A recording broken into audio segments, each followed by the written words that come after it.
지난해들에서의 9월에 주식이 많이 빠졌어요. 연속적으로 5년 연속 9월장에서 지수가 하락을 했어요. 크게 빠진 100포인트 이상 하락한 연도도 있었어요. 그래서 이번 9월장에 대해서 상당히 우려로의 시장을 판단하는 내용들이 많이 전파가 되고 있습니다.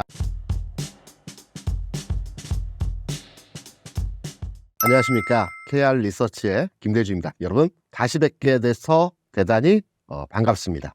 최근 증시 상황 어떻게 보고 계신가요? 우리가 이제 주식을 투자하면서 매일매일 주가가 상승하면 더할 나위 없이 좋겠죠. 그런데 시장에 제가 있어 보니까 주식시장에서의 상승하는 비율, 우리가 100이라는 숫자를 놓고 시장이 상승하는 비율로 따져보게 되면 한 30% 정도이더라고요. 하락하는 경우에 퍼센테이지는 한 20%가 되고 50% 절대적으로 많은 기간차의 흐름을 보여주는 것은 횡보 국면에서의 기간 조정 형태에서의 시장의 모습을 보여주고 있습니다. 지금의 장이 기간 조정 형태에서의 옆으로 눕는 형태의 시장을 보여주고 있죠. 여기서 우리가 시장이 옆으로 눕는다, 흔히 말해서 기간 조정이다 라고 얘기할 때에는 그 이면에 또 다른 의미가 숨겨져 있습니다. 기간 조정을 받는다는 것은 언제가 될지 모르겠으나 이후에 상승할 것이라는 가능성을 두고 기간 조정화 되어진다라고 우리가 보통 많이 얘기하죠. 지금은 상승을 목전에 둔 기간 조정 형태의 시장의 모습이다. 이렇게 결론되어서 시장에 대한 평가를 말씀드릴 수 있습니다. 이러한 흐름을 보았을 때 증시 하락을 유발할 수 있는 잠재적 요인이 있을까요? 대부분의 잠재적 요인은 단기 조정을 만들어낼 수 있는 조정의 요인이고, 이게 추세적으로 기간 조정 이후에 추세적으로 지수가 하락할 수 있는 요인이라고 한다면 환율 상황의 변동이죠. 최근에도 우리가 몇 차례 경험했지만 원달러 환율 기준으로 해서 7월에 1,400원을 넘어가는 과정의 진행이 나타나면서 지수가 120포인트 빠진 적이 있었습니다. 그리고 얼마 전에 지지난주 같은 경우에도 원달러 환율이 1,400원에 근접하면서 2, 3일 정도 주가 하락하는 경우에 시장 모습을 보여줬어요. 환율의 상황이 가장 시장에 영향도를 줄 수 있는 흐름에서의 모습이라고 판단할 수 있고요. 역으로 우리가 판단하는 시장을 예견해 본다면 환율이 올라가지 않고 내려가는 방향으로 흐름을 잡았을 때는 지수가 상승할 수 있다라는 근거로의 시장을 판단해 볼 수 있기 때문에 지금 변수에 대해서 하락 요인에 대한 변수로만 작용하는 환율이 아니고요. 상승 요인으로 작동할 수 있는 요인 또한 환율의 상황이 가장 중요한 이정표라고 하는 어떤 그 모멘텀이 될 수 있는 지표라고 생각을 하고 있습니다. 이번 한미 정상회담의 내용과 이것으로 인한 기대 효과는 무엇인가요? 정치 외교적 성과도는 괜찮았다라고 그래요. 제가 정치 외교 부분에 대한 전문가가 아니기 때문에 드러난 사실에 대해서 전달 과정에서 정치 외교는 잘했다라고 하는데, 경제적 측면, 우리가 이제 주식 투자를 하는 입장에서 경제적 측면에서 이번 한미 정상회담이 어떠했느냐라고 평가를 제 나름대로의 기준을 가지고 말씀을 드리면, 일단 정상회담을 통해서 나타난 현상이나 사실은 아직은 없다. 앞으로 이 과정을 실무진에서 매듭을 지어가는 과정에서 주식시장에 영향을 줄 만한 내용의 것들이 도출될 수 있을 것이다 라고 이번 정상회담에서 저는 개인적으로 평가를 합니다. 정부 정책이 주식시장에 미치는 영향에 대해 설명해 주신다면요? 최근에 정부 정책과 관련된 주식시장과 연계된 흐름에서의 내용을 본다라고 한다면 한 두세 가지 정도로 해석을 해볼 수 있겠죠. 시장에서 많은 얘기가 오고 가고 있는 노란봉투법, 이 부분이 과연 주식시장의 하락 요인으로 악재적 요소로 반응할 수 있는지에 대한 부분입니다. 일단 저 개인적인 의견입니다. 노란봉투법이 과도한 그 노사 간의 갈등을 유발시킬 수 있다라는 쟁점이 주식시장의 하락 요인으로 작동할 수 있다라고 판단하고 있는데요. 제가 내용을 한번 찬찬히 들어봤을 때 과도하게 노사 간의 갈등을 유발할 수 있는 상황은 아닐 것이다. 그래서 노란봉투법에 대한 시장 악재 요인으로 작용할 가능성은 크지 않다라고 말씀을 드리고요.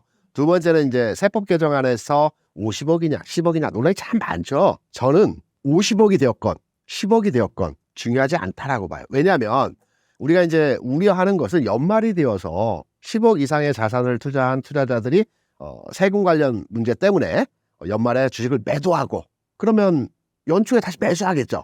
그러니까 조삼모사인 거거든요.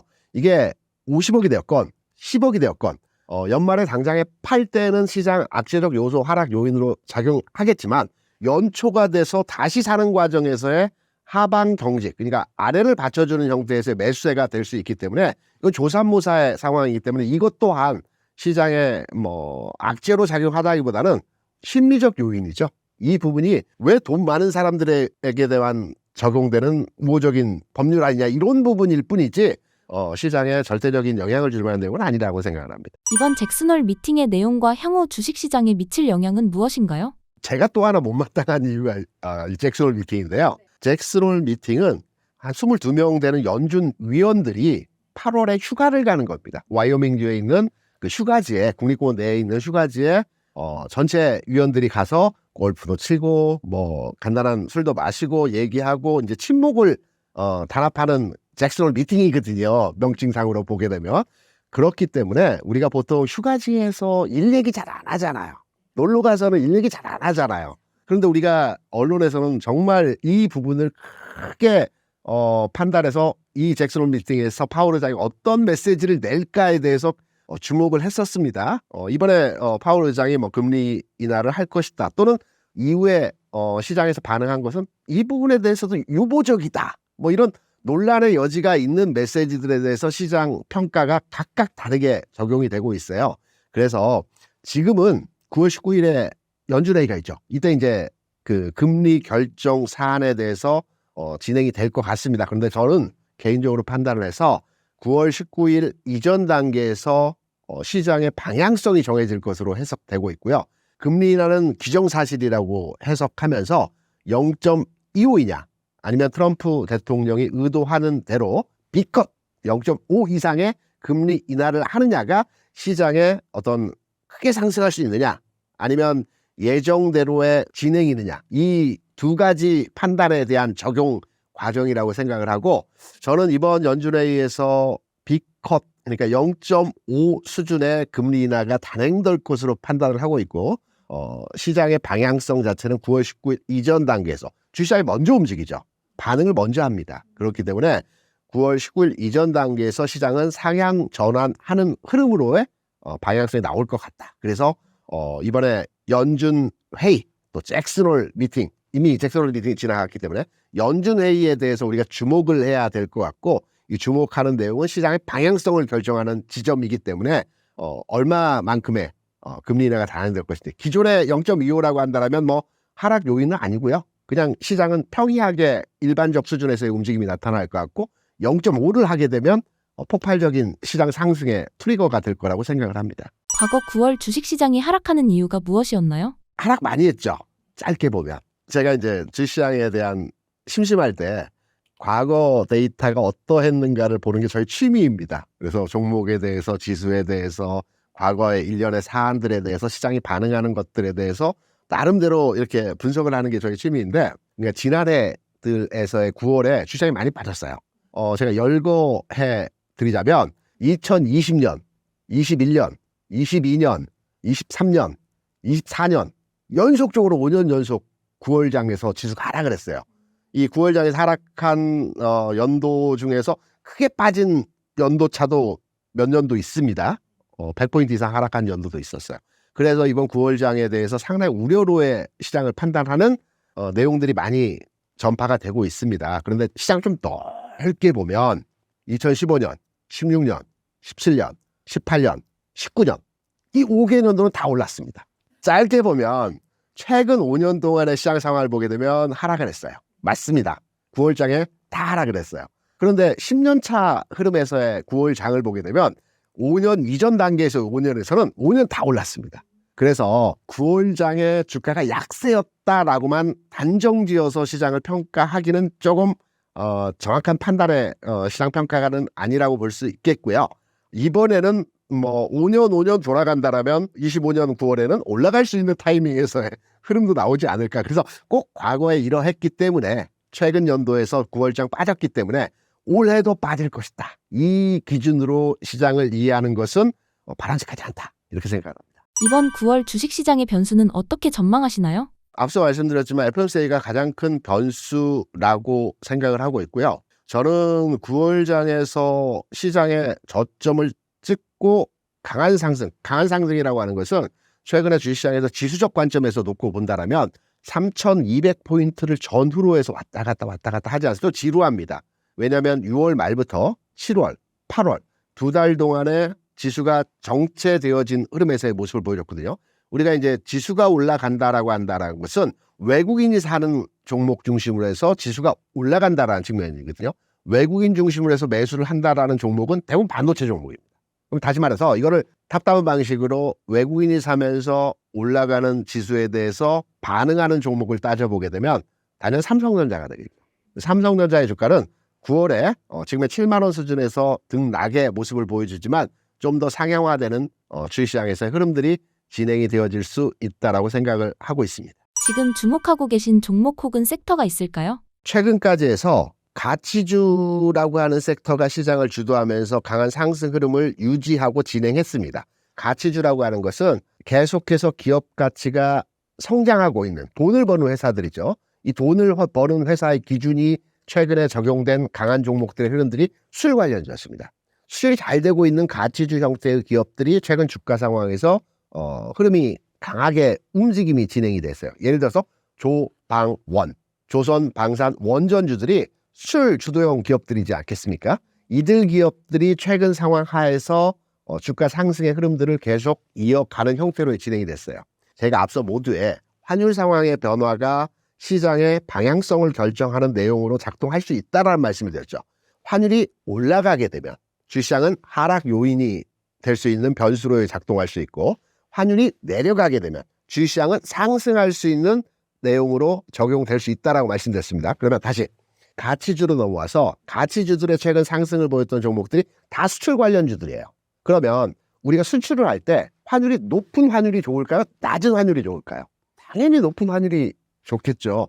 같은 1달러여도 1달러의 교환 가치인 원화가 1,400원과 1,200원의 가치 흐름에서 기업이 생산성을 통해서 이익치가 확정되는 수익이 달라지기 때문에 환율이 높을수록 수출하는 기업들은 이익치가 높아진다라고 생각을 하고 있어요. 그런데 반대로 지수가 9월장에 올라간다라는 말씀을 드렸었죠. 그럼 환율이 내려갈 수 있다라는 근거로의 시장을 이해할 수 있겠죠. 그러면 기존까지 가치주가 시장을 지배하면서 움직임을 주도했다라고 본다면 이 가치주의 주도형 시장 흐름에서 이제 좀 바뀌는 지점에서의 흐름으로 바꿔지겠죠.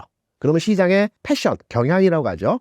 경향도 이제 바뀌어지는 형태로의 시장 모습이 변화할 것이다. 9월장에서는 반도체가 움직이고 성장주가 움직이고 이러한 과정에서 지수가 움직이는 형태에서 시장의 전체적인 흐름이 바뀔 것이다. 그래서 9월장은 지수 관점으로도 굉장히 중요한 장이지만 종목 관점으로 판단할 때도 기존의 종목들과 새로운 종목의 변화의 지점이라고 판단되기 때문에 9월장 우리가 상당히 주목하여서 시장을 판단하고 해석할 자리라고 생각을 합니다.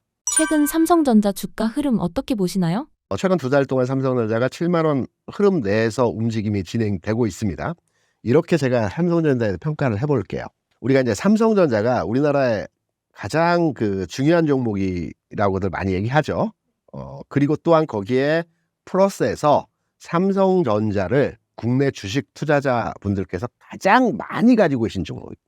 국내 주식 투자자 인구가 한 1,400만, 1,500만 정도 된다라고 합니다. 명수로. 여기에서 삼성전자를 계좌에 담고 있는 투자자가 한 580만 명이라고 한답니다. 그렇기 때문에 3명의 투자자 중에 1명은 삼성전자를 가지고 있다 라고 이해를 하셔도 되고, 삼성전자를 대부분 이제 가지고 계시면서 생각하시는 게 좋은 주식이니까 언젠가는 올라갈 거야. 그리고 방치하고 신경 쓰지 않고 계시는 게 어떻게 보면 문제라면 문제거든요. 좋은 주식이어서 가지고 있으면 올라간다. 하지만 주식시장에서의 우리가 투자 목적은 효율적 자산 배분을 통해서 최대 효과를 발현하는 게 주식 투자의 기본 원칙이거든요. 좋은 주식이어서 올라갈 것이다 라고 판단하지만 딱 올라갈 자리에 우리가 해당 주식을 사는 게 아주 효율적 자산 배분에 의한 투자 방법이라고 말씀을 드릴 수가 있습니다. 여러분, 삼성전자만을 놓고 보면 많은 분들이 가지고 계시고 또 중요한 위치에 있는 종목이고 지금 현재의 주가 수준에서의 상황을 말씀드리자면 이렇게 제가 설명을 드려볼게요. 삼성전자가 지금 7만 원입니다. 과거에 5만 원을 갔다 이런 부분보다는 지금 종합지수가 3,200포인트입니다. 그러면 짧은 흐름에서 지난해 7월에 종합지수가 2,900포인트였습니다. 삼성전자가 이때 주가가 88,000원이었습니다. 지금 종합주가지수가 3,200포인트임에도 불구하고 삼성전자의 주가는 7만 원입니다. 좀 멀리 가보겠습니다. 21년 1월, 정확히는 1월 11일입니다. 이때 종합지수가 3,300포인트였습니다. 이때 삼성전자의 주가는 96,500원 고점이었습니다. 비교해 본다라면 지금 삼성전자의 주가는 절대적 저평가 수준의 가격을 보여주고 있다라고 말씀을 드릴 수가 있겠죠. 그러면 삼성전자는 이번 시장에서의 방향 전환이 나타날 때 가장 앞서 나가는 종목으로의 흐름이 진행될 수 있다라고 판단하고 있기 때문에 삼성전자, 저는 개인적으로 지금 시점에서 추가 매수를 통해서 비중을 확대하는 형태로의 현 시점에서의 그 삼성전자 대응이 어떠할까라고 생각을 합니다. 증권가에서 삼성전자 3분기 실적에 대해 기대감을 갖는 이유가 무엇인가요? 첫 번째는 기저효과이죠. 1분기에 삼성전자 영업이익이 6조 1천억 원 정도였습니다. 6조 1천억 원의 영업이익을 발생시켰고요. 2분기에는 삼성전자 영업이익이 4조 6천억 정도 되었습니다. 우리가 딱 숫자만 놓고 보면 1분기에 6조 1천억, 2분기에 4조 6천억. 굉장히 이익치가 급감을 했죠. 그런 내용적 측면을 보게 되면 우리가 보통 장사를 하시는 분들 같은 경우에도 내가 가지고 있는 보유 물건에 대해서 감가상각을 한다든가 또 보유하고 있는 자산에 대해서 자산 재평가를 통해서 새로운 가격으로 장부가를 현실화하는 경우들이 있어요. 삼성전자 이익치가 2분기에 줄어든 이유는 재고 자산 손실 충당금을 충당했기 때문에 그렇습니다. 그러니까 D램 재고가 많은데요. 이 D램의 가격이 왔다 갔다 하지 않습니까? 그런데 이 재고 자산 조사를 할 때의 D램 가격이 낮은 가격에 위치했었기 때문에 평균 가격 대비해서 낮은 가격의 편차를 손실 충당금으로 충당했다라는 거죠. 그렇기 때문에 이익치가 낮아진 거고요. 그렇기 때문에 기저효과로 인해서 3분기 실적은 원래대로의 회귀가 된다라고 한다라면 6조 원대 또는 6조 이상의 그 이익 실현을 할 수 있다라고 판단하고 있기 때문에 증권가에서는 3분기 실적에 대해서 긍정적으로 평가하는 것이 첫 번째 삼성전자의 3분기 실적 호전에 대한 긍정으로의 내용을 이제 말씀드리는 흐름이고요. 두 번째는 언론에 많이 나왔지만 반도체 업황이 지금 살아나고 있습니다. 그래서 업황 호전에 대한 가능성으로 삼성전자에 대한 3분기 실적 긍정적 전망들이 나오고 있다라는 점. 그래서 이 두 가지 요인으로 해서 3분기 실적은 최소 2분기보다는 좋아질 거고 거의 확실시되는 내용이고 1분기보다도 좋아질 가능성이 있다. 그러면 삼성전자는 여기에서 주가 상승의 흐름이 진행될 가능성이 있다. 그래서 FOMC 회의 이전 단계에서 시장의 방향성이 만들어질 수 있다는 점이 삼성전자의 주가 상승을 예상한 내용의 흐름으로 우리가 예상을 하고 있죠. 최근 미국 정부의 인텔 지분 10% 인수 이슈와 국내 반도체 업계에 대한 영향은 무엇인가요? 저는 불행 중 다행이라고 생각을 해요. 왜냐하면 인텔이라는 회사는 삼성전자와 파운드리 쪽에서 경쟁 구도가 형성되어 있는 기업이거든요. 물론 이 파운드리 쪽에서 절대적인 강자는 TSMC가 절대적인 우월적 1위이고요. 전체 파운드리 시장에서의 TSMC가 차지하는 그 마켓 쉐어가 한 60% 정도 됩니다. 그리고 삼성전자가 대략 한 16, 17% 정도 되고 인텔 이하 나머지 기업들이 5% 정도씩을 시장에서 그 마켓 쉐어로 점유를 하고 있어요. 하지만 인텔 같은 경우는 삼성전자와 D램과 그리고 파운드리 쪽에서 경쟁 구도 관계 회사이기 때문에 이게 만약에 미국 정부가 아니고 TSMC로 넘어갔을 때는 이런 얘기들도 시장에서 많이 있었어요. TSMC로 넘어갔을 때는 우리가 TSMC를 경쟁 구도로에 지금 따라가고 있는 형태인데 인텔을 TSMC가 인수하다면 독주체제로 TSMC가 멀리 나갈 수 있기 때문에 불행 중 다행이다 라고 평가하는 내용이 맞을 것 같고요. 여기에 이제 애플이 인수할 가능성이 있었다, 뭐 아마존이 인수할 가능성이 있었다, 여러 미국 기업들이 인텔에 대해서 인수 가능성들을 타진을 했습니다. 이러한 내용의 판단에서 기준을 삼성전자의 이익이나 손해냐를 판단해 보게 되면 저는 미국 정부가 인수한 게 오히려 삼성에게는 건 아니다, 불행 중 다행이다 이렇게 생각합니다. 삼성전자 파운드리 전망을 어떻게 보시나요? 일단 긍정적이라는 말씀을 드리고요. 왜 긍정적인지에 대한 부분들을 한번 제가 열거해서 설명을 드려볼게요. 삼성전자가 주가가 못 가는 이유가 파운드 때문입니다. 지난해 삼성전자의 반도체 전체 매출은 150조 정도 됩니다. 삼성전자의 전체 매출, 휴대폰, 그다음에 하만 오디오 쪽, 그리고 반도체 전체적으로 디스플레이까지 다 포함하면 한 분기당 한 70조 내외 매출을 일으키기 때문에 1년 단위로 300조 규모가 삼성전자의 1년 매출이거든요. 이 중에서 반도체가 대략 반절 정도 합니다. 150조 정도 물건을 파는데요. 반도체에서 지난해 12조 이익을 발생시켰어요. 전체적으로 보면 그렇게 나쁜 수치는 아닙니다. 그런데 150조 중에서 30조는 파운드리 쪽이거든요. 근데 이 30조 파운드리 쪽에서 8조 적자를 냈어요. 굉장히 큰 수치죠.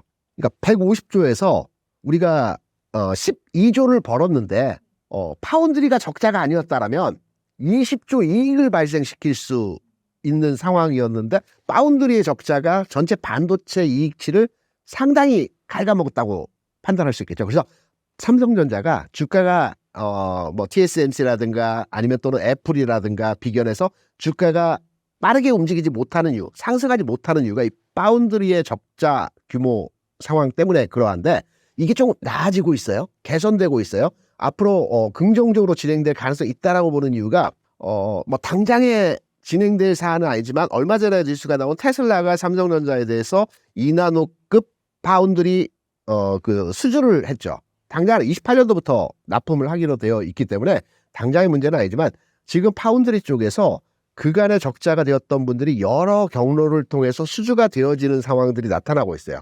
첫 번째로의 수주가 되어지고 긍정적으로 파운드리 개선을 판단해 볼 수 있는 내용이 일본의 닌텐도사로부터 스위치2 게임하는 그 제품이 있습니다. 이게 역대 한 1억 8천만 대 정도가 팔렸다라고 해요. 그러니까 1억 8천만 대는 엄청나게 많이 팔린 게임기입니다. 이게 초도 물량, 그러니까 최초에 들어온 그러니까 수주 물량이 대략 한 500만 대가 현재 들어왔다라고 합니다. 이게 어떤 형태냐면 이제 파운드리라는 게 그 주문자 생산 OEM처럼 누가 주문을 하면 이 주문에 대한 이 반도체를 만드는 공정이지 않습니까? 삼성이나 닌텐도로부터 직접 수주를 받은 건 아니고 닌텐도사가 엔비디아에 수주를 줬고 엔비디아가 삼성전자의 파운드리 쪽에 이러이러한 물건을 만들어 달라라고 지금 진행이 되고 있는 내용입니다. 지난해까지는 파운드리 쪽에서 30조 매출을 일으키면서 그냥 여러 루트를 통해서 조금씩 물량을 받아가면서 시장 전체 파이에서는 16%, TSMC가 60%를 차지하고 있던 시장에서 이제 한 발 보폭을 넓혀가는 상황이기 때문에 8조 적자, 말씀드렸죠. 12조 매출에서 8조가 적자된 부분이 개선이 되어질 수 있는 여건을 만들어내고 있다는 점은 파운드 쪽에서의 개선이 되어지고 이 또한 삼성전자가 주가의 반응도를 보여줄 수 있는 긍정적인 요인, 아주 긍정적인 요인. 테슬라의 수준은 지금의 상황이 아니고 28년 그리고 2나노급이기 때문에 수율을 개선해야 되는 문제도 있어요. 넘어야 될 산이 많이 있습니다. 그렇기 때문에 이건 상징적인 의미이고요. 실제 지금 데이터가 축적될 수 있는 내용은 닌텐도로부터 수주된 내용들이 개선이 될 수 있는 파운드리 쪽에서의 사업 부분이기 때문에 이 부분에 대해서 앞으로 많은 뉴스와 자료들이 아마 삼성전자 주가 상승할 때 표출되면서 부각되면서 상승 촉발 요인으로서 작동할 가능성이 크다라고 생각을 합니다. 삼성전자가 엔비디아 퀄 테스트를 언제쯤 통과할 수 있을까요? 보통 우리가 신규 라인에 그 진입해서 납품을 하는 과정에서의 기간이 보통 1년 반, 길게 보면 2년, 짧으면 1년 정도라고 해요. 그러니까 기존에 SK 하이닉스가 엔비디아와 협업 단계로 2018년도에서부터 같이 연구하면서 22년, 23년 이때 납품을 시작을 했고 지금 피크로에 진행이 되고 있죠. 삼성전자는 지난해부터 시작을 했습니다. 지난해 초부터 그 HBM 반도체에 대해서 개발을 하고 납품을 하기 위해서 품질 테스트를 엔비디아에 계속 진행을 했던 거거든요. 그러면 시기적으로 보면 통상적으로 1년 반, 길게는 2년, 짧으면 1년이라고 할 때 지난해 연초 정도에 시작을 했다라고 본다면 지금 한 1년 반 정도의 시간이 지났죠. 그러면 길게 잡아도 올 연말까지의 상황에서는 품질 테스트를 통과할 가능성이 아주 높다. 통상 1년 말에서 2년 정도의 시간차가 걸리기 때문에 저는 올 하반기에 그 엔비디아로부터의 그 퀄 테스트 통과가 유력시 되고 있다라고 생각을 합니다. 향후 삼성전자와 관련해 기대해 볼 만한 이벤트가 있다면 무엇인가요? 현실적 이벤트는 실제 바로 적용되고 있는 내용을 통해서 삼성전자 주가의 우호적 상황을 만들어낼 수 있는가에 대한 부분인데, 이거는 이제 올 초에부터 진행되었던 삼성전자 자사주 매수이죠. 지금 10월 중순까지 해서 한 4조 원 정도의 자사주 매주가 유입되고 있는 중입니다. 지금 현재 이 부분이 이제 개선될 수 있는 이벤트의 하나일 수 있다라고 판단이 되고 있고요. 두 번째로는 조금 전에 말씀드렸던 파운드리나 뭐 이런 부분들은 이제 앞으로 진행되고 진행된 이후에 성과가 도출될 때 가능성을 두고 말씀드린 거고, 실제로 이벤트 중에서 가장 큰 내용이라고 한다면 삼성전자 엑시노스 장착에 대한 원활한 운용이라고 생각을 합니다. 지난달에도 삼성전자 주가 상승할 수 있는 요인에 대해서 말씀드리면서 엑시노스를 말씀드렸는데, 우리 휴대폰에 보면 AP라고 해서 어플리케이션을 이렇게 조작하는 프로그램화된 칩이 있는 걸로 알고 있습니다. 이 칩이 삼성전자에서 만든 제품명이 엑시노스입니다. 근데 이 엑시노스가 발열 문제도 있고 원활하게 작동되지 않는 부분에 문제가 있어서 계속 품질 테스트를 통해서 적용을 하고 있는 단계인데요. 최근에 출시된 휴대폰 제플립하고 몇몇의 기종에 대해서 이 AP를 적용을 해서 현재 진행 중입니다. 뭐 한두 달, 두세 달 정도 적용을 해서 무난하게 사용이 된다라고 하면 앞으로 모든 휴대폰에 대해서 삼성전자의 자체 AP를 장착할 가능성이 높다라고 보고 있고요. 그러면 이 AP가 과연 삼성전자에 어떠한 영향도를 주느냐? 휴대폰에서 가장 비싼 부품이 이 AP라고 합니다. 예를 들어서 휴대폰이 100만 원이라고 하면 이 AP의 비용이 30에서 40만 원 정도 비용 구성도를 가져간다라고요. 굉장히 크죠. 근데 이거를 퀄컴에서 다 지금 수입해서 쓰고 있습니다. 이게 1년에 8조입니다. 그러면 앞서서 말씀드린 파운드리 쪽에서 8조 적자, 그리고 휴대폰 사업부에서 자체 AP를 사용하지 못하기 때문에 외부 AP를 가져다 쓰는 비용이 8조. 그런데 이게 올 하반기 정도에 이제 안정적으로 구현될 때는 전 제품에 적용할 수 있기 때문에 8조에 대한 비용이 자체 수익으로 계상이 될 수 있다라고 판단된다라면 삼성전자가 1년에 반도체 그리고 휴대폰 양쪽에서의 수익성이 개선된다라고 판단한다라면 주가는 제가 말씀 안 드려도 어떠한 방향으로 갈지는 여러분께서 판단해 보시면 잘 아실 거라고 생각을 합니다. 삼성전자 하반기 주가는 어떻게 전망하시나요? 저는 하반기까지 해서 10만 전자 돌파가 가능할 것으로 판단을 하고 있어요. 지적 관점으로 판단해 보게 될 때도 삼성전자 저평가라는 말씀을 드렸고, 이 저평가 내에서 흐름이 앞서 여러 가지 말씀드린 긍정적인 가능성들이 결합이 됐을 때는 지금 7만 원에서 10만 원 그렇게 상징적 주가의 가격은 아니라고 생각을 합니다. 충분히 가능한 범위 내에서의 수준의 주가라고 판단하고 있기 때문에 삼성전자 10만 전자 돌파 가능성을 두고 이번 하반기까지 연말까지 해서 그런 관점으로 접근을 하셔도 될 것으로 개인적으로 판단합니다.